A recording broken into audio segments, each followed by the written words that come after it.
Hello, welcome to the HTS Epoll. It's your opportunity to weigh in on the most pressing issues of the day.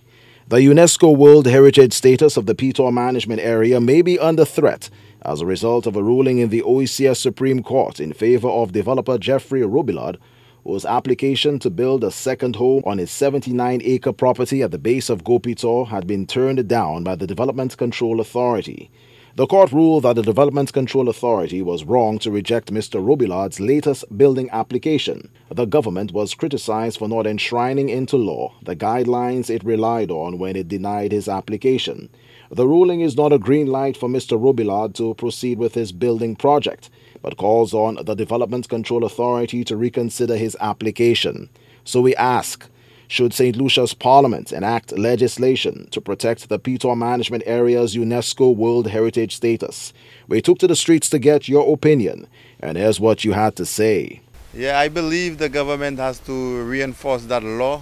Neither St. Lucian or foreigners should have the access to buy, even though you have all the money in the world. Anything that has to be protected must be protected from anyone.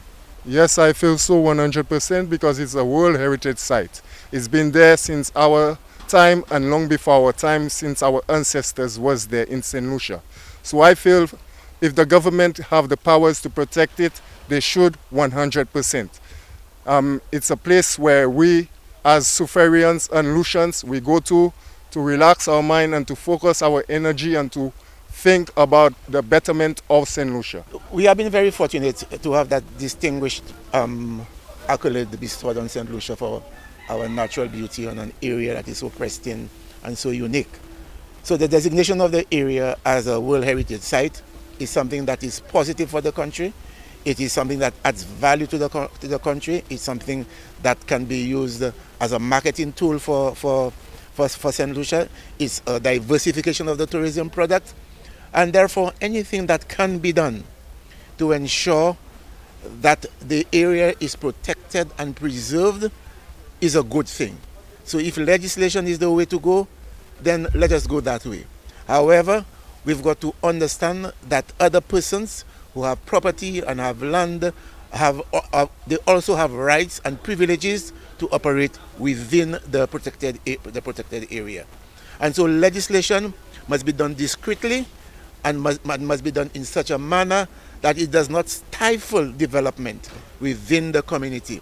I can see a blend between a certain type of development within the protected area, and the preservation of the area at the same time. Technology has gone too far for us to believe that it is a one-track mind, that it has to be preserved and preserved alone. There can be a combination of development and the preservation at the same time. It's a challenging question because, a lot of the properties are privately owned. Are you going to tell an individual do not invest in their private property? If the state wants to protect the area, they need to acquire all the properties so that people would not be forced to do what they do not want them to do on the property. Yes, I think so. I think there should be laws to protect our natural resources and also make sure that we preserve it for our great children who in time to come.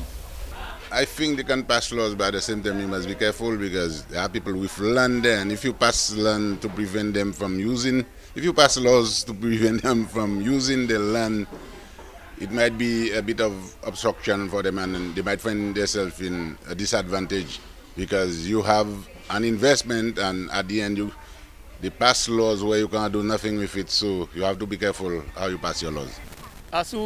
Chose loi fait ça, c'est bon. Mais l'autre côté chose là, c'est gens overseas là, qui ka venir pour faire hôtel là. Moi disagree pour faire hôtel en Sibède là. Et en area côté whole site là, pièce pour moi pièce building basi posé là. Laws should be enacted to protect the heritage because we can have a certain set of laws for our locals and then we have different laws for our foreigners, you understand? Because as far as I know, I see the building certain, infrastructure and this property and that kind of thing, and I know by law that's not supposed to happen, you check? So I feel they should enact laws to protect our vibe, you know. Because we don't have access to build any infrastructure in the Piton section managing area, and some foreigners have been getting access all the time, and I think that is unlawful for the citizens of the St. Lucia. In the first place, I think the government should just purchase all that land and protect the area. First of all, the guy have built one home already and probably gonna ask for more. Because the plan I heard is for him to have like a mini hotel for when his friends come in. So, but at the end of the day, you still see in Piton management area, but they are building more. And the poor people that have their land in the area cannot build anything. So I think definitely the government should put laws in place for that, for the future. Thanks for those responses. Now to our new discussion. Opposition Member of Parliament Bradley Felix has suggested the extension of the Health and Citizen Safety Levy be imposed on garage services and vehicle parts, the funds from which will be spent on road repairs. Felix says the poor state of the roads is costing motorists and frustrating commuters. The use of the levy on garage services and parts to address the condition of the roads would make life much better for all. So we ask, do you support the suggestion by Bradley Felix for the levy to be extended to garage services and vehicle parts in order to repair St. Lucia's roads? Voting is easy. Just log on to htsstlucia.org and vote. Remember, our Epoll team is always on the go to get your responses as well. Watch the HTS News Force from 7 p.m. for the results and a new discussion.